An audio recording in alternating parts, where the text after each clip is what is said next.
बिहार में भारत की जनसंख्या की कुल कितने प्रतिशत लोग निवास करते हैं? ध्यान रखना दोस्तों, उत्तर प्रदेश, यानी यहां पर अगर हम लोग बात करें उत्तर प्रदेश महाराष्ट्र के बाद बिहार जनसंख्या में तीसरा बड़ा राज्य है भाई। जनसंख्या में बिहार तीसरा बड़ा राज्य होता है। तो कितने प्रतिशत लोग यहां पर निवास करते हैं, ये आपको इसके अंतर्गत बताना है।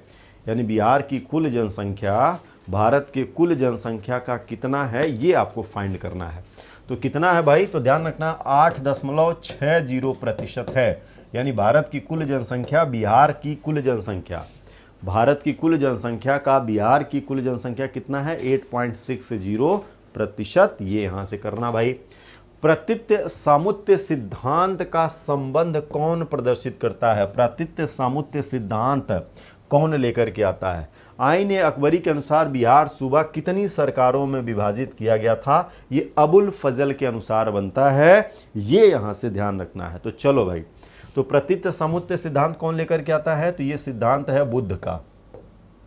तो कहां पर दर्ज होगा? तो ये दर्ज होगा बौद्ध धर्म। कहां पर? बौद्ध धर्म के लिए होगा आईन अकबरी। इसके अलावा दोस्तों यही क्वेश्चन आपके एग्जाम में कहता है कि अबुल फजल के अनुसार, अबुल फजल के अनुसार तो कुल कितना सूबा में बिहार बटा था? तो ध्यान रखना दोस्तों, बिहार का विभाजन 7 सूबा में अकबर के द्वारा किया गया था। यानी बिहार को अलग अलग 7 खंडों में बांटा गया था। जैसे आज वर्तमान में बिहार में आप 38 जिला पढ़ते हैं, तो उनको मुगल काल में अकबर ने प्रशासनिक दृष्टिकोण से 7 भागों में बांटा था। कितने भागों में? 7 भागों में बांटा था। ये ध्यान रखना है। पटना सचिवालय गोलीकांड के शहीदों में निम्नलिखित में से कौन सम्मिलित नहीं थे? तो यहाँ पर तो दोस्तों कई लोगों का नाम दर्ज होता है, तो उनको छोड़ करके बाकी अतिरेक यहाँ पर आ जाएंगे। दक्षिण बिहार की नदियों में शामिल हैं। दक्षिण बिहार की नदियों में शामिल कौन कौन सी होती हैं? तो दक्षिण बिहार की नदियों में अगर हम लोग देखें तो दक्षिण बिहार की नदी में कर्मनासा शामिल होगी। इसके अलावा सोन नदी शामिल होगी। इसके अलावा ध्यान रखना है पुनपुन, कौन सी हो जाएगी? पुनपुन नदी शामिल होगी। इसके अलावा अगर देखा जाए तो फल्गु नदी शामिल होगी। क्यूल नदी शामिल होगी। अजय नदी शामिल होगी। ये सब क्या हो जाएंगी? ये सब दक्षिण वाली नदियां बन जाएंगी भाई। ये यहाँ से ध्यान रखना, ये सब क्या हो जाएंगी? दक्षिण वाली नदियों के अंतर्गत यहाँ से लेकर के चलना है। बिहार का सबसे गर्म स्थान कौन सा भाई? तो बिहार का सबसे गर्म स्थान दोस्तों ध्यान रखना गया जिला है। कौन सा है? गया जिला। धान तथा जूट हेतु कौन सी मृदा उपयुक्त होती है? धान तथा जूट के लिए दोस्तों ध्यान रखना जो क्या होती है? खादर मृदा, यानी जो खादर मृदा होती है, जो कि जलोढ़ मृदा का ही एक स्वरूप है, जिसको हम लोग क्या कहते हैं? नवीन जलोढ़। क्या कहते हैं? नवीन जलोढ़ कहेंगे। नवीन जलोढ़, ये यहाँ से ध्यान रखना है। हो जाएगा सभी का। चलिए आगे बढ़िए। निम्नलिखित में से किस जिले में उप हिमालय पर्वत पदीय मृदा का विस्तार सबसे ज़्यादा पाया जाएगा? यानी अपने बिहार में। तो बिहार का दोस्तों जो उत्तरी हिस्सा होगा, यानी बिहार का जो उत्तरी भाग होगा, उसमें इसका विस्तार सबसे अधिक मिलेगा। उसमें इसका विस्तार क्या है? सबसे अधिक मिलेगा। और इसमें भी अगर देखेंगे तो बिहार का जो उत्तर पश्चिमी हिरा क्षेत्र बनता है, ये उत्तर पश्चिमी क्षेत्र जो बनता है, तो ये पश्चिमी चंपारण। कौन सा भाई? पश्चिमी चंपारण में इसका क्षेत्र सबसे ज़्यादा मिलेगा। ये ध्यान रखना है। मेची निम्नलिखित में से किसकी सहायक नदी है? तो मेची दोस्तों ध्यान रखना है ये महानंदा। किसकी सहायक है? महानंदा नदी की सहायक नदी है। और करकट जलप्रपात किस जिले में स्थित है? करकट जलप्रपात कहाँ पर है भाई? चलो आंसर करो सभी लोग। करकट वाला आंसर तो आप सब बता सकते हैं, क्योंकि इसको हम लोगों ने बहुत बार पढ़ लिया है। तो करकट जलप्रपात कहाँ है, ये भी कमेंट्स करके आप सब बताओ। हाँ, पश्चिमी चंपारण हो जाएगा, बिल्कुल सही है। मेची किसकी है? महानंदा की सहायक नदी है। और करकट जलप्रपात कहाँ है भाई? करकट महानंदा, बहुत बढ़िया। करकट जलप्रपात है कैमूर के अंदर, किशनगंज नहीं, ध्यान रखना है, कैमूर के अंदर मिलेगा करकट जलप्रपात। ये यहाँ से करना हो जाएगा सभी का। चलिए दोस्तों, तो आगे बढ़ेंगे तो जरा एग्जाम एक्सप्रेस का रिवीजन भी चलते चलते देख लेते हैं कितना दिया है, क्या क्या चीज़ें हैं। स्वेज नहर की लंबाई, तो दोस्तों स्वेज नहर जैसा कि आप जानते हैं 1869 में इसका निर्माण हुआ। 1869 में लाल सागर, ये क्या करती है, लाल सागर को भूमध्य सागर से जोड़ती है। लाल सागर को भूमध्य सागर से जोड़ती है। 120 मील इसकी लंबाई बनती है भाई, इसकी लंबाई बनती है, जो कि दोस्तों होती है 193 किलोमीटर इसकी लंबाई। और इसकी चौड़ाई अगर देखा जाए तो इस नहर की चौड़ाई कितनी होती है भाई, 60 मीटर होती है इसकी चौड़ाई। तो 193 किलोमीटर इसकी लंबाई होती है। ये यहाँ ध्यान रखना। हालांकि दोस्तों इसकी लंबाई को लेकर के अलग अलग बहुत ढेर सारा तथ्य लगा हुआ है, लेकिन 120 मील के सापेक्ष तो लगभग 193 किलोमीटर इसकी लंबाई बन जाती है। ये ध्यान रखना है। स्वेज नहर के दक्षिण सिरे पर कौन सा पत्तन है? तो दोस्तों ध्यान रखना, स्वेज नहर की जो संरचना, दो क्षेत्रों को जोड़ने की ये जो संरचना बनती है इस तरह से, तो ये इसका ये दक्षिणी क्षेत्र, ये इसका दक्षिणी क्षेत्र है जो लाल सागर है। ये क्या है, लाल सागर है, लाल सागर। और ये इसका उत्तरी क्षेत्र जो कौन सा है, भूमध्य सागर। कौन सा है, भूमध्य सागर। तो इन दोनों मुहानों पर दोस्तों 2 बंदरगाह हैं।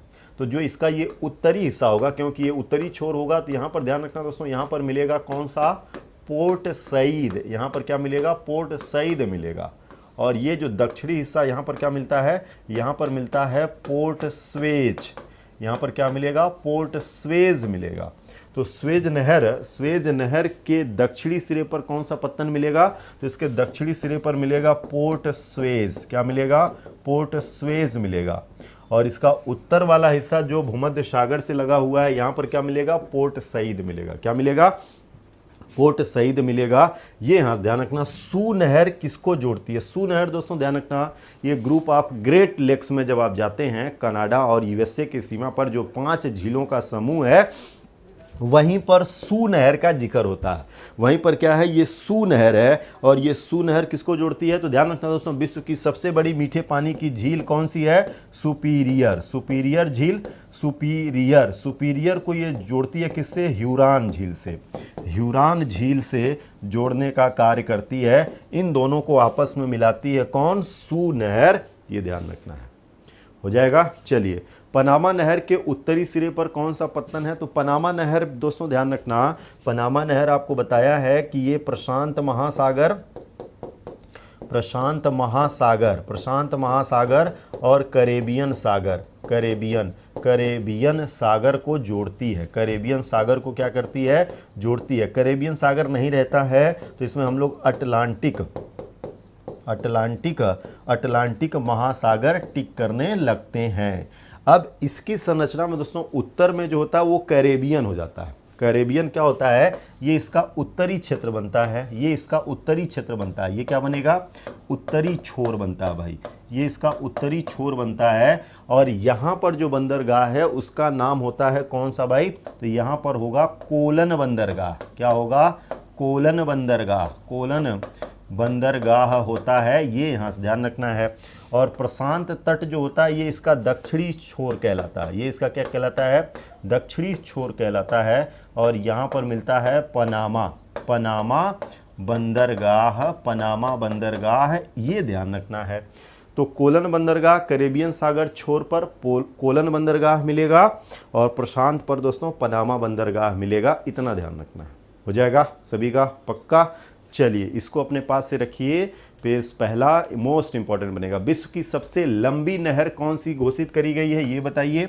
विश्व की सबसे लंबी रेल लाइन किन शहरों को जोड़ती है? विश्व की सबसे लंबी और सबसे गहरी रेल सुरंग कौन सी है?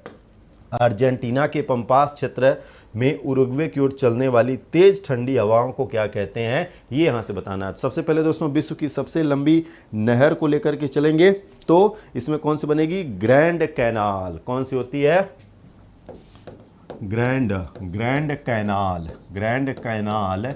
ये सबसे लंबी नहर के तौर पे दर्ज होती है। ये यहाँ से ध्यान रखना है।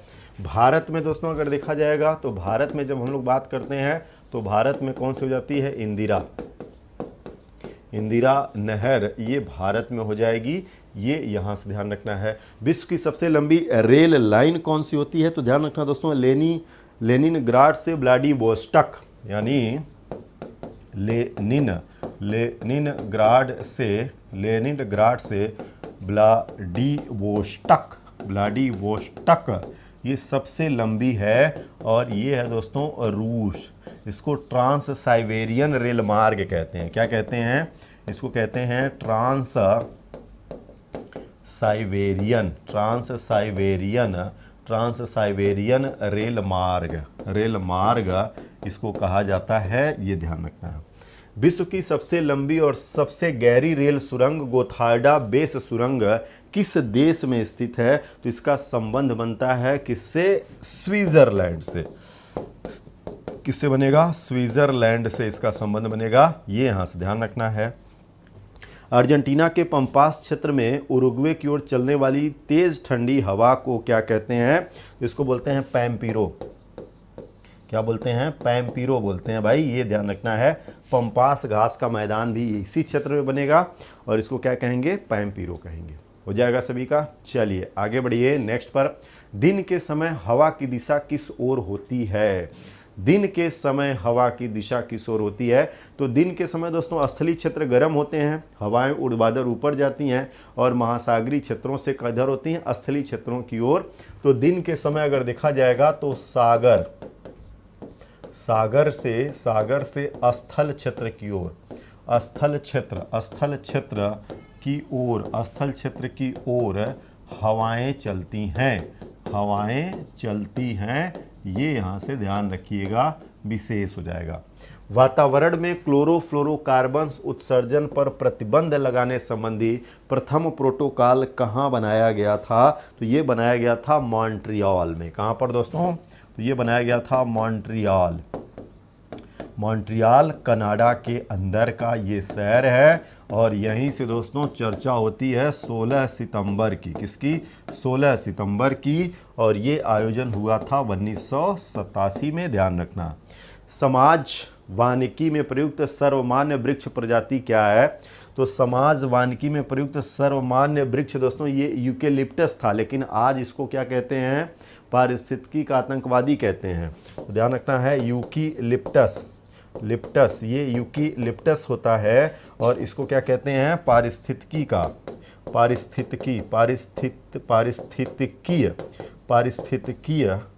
का आतंकवादी कहते हैं। ये यहाँ से ध्यान रखना है। जल अवशोषण के कारण ये इसका ऐसा स्वभाव बनता है, सारा पानी सोख लेता है, अंडरग्राउंड वाटर को सोख लेगा, ये यहाँ से ध्यान रख। अगर वीडियो पसंद आया हो तो वीडियो को लाइक करना ना भूलें, सब्सक्राइब करें उत्कर्ष के YouTube चैनल को और लेटेस्ट अपडेट पाने के लिए बेल आइकन को प्रेस करना ना भूलें। प्रतियोगी परीक्षाओं की तैयारी अब घर बैठे उत्कर्ष ऐप के साथ। अब पढ़ो कहीं भी कभी भी।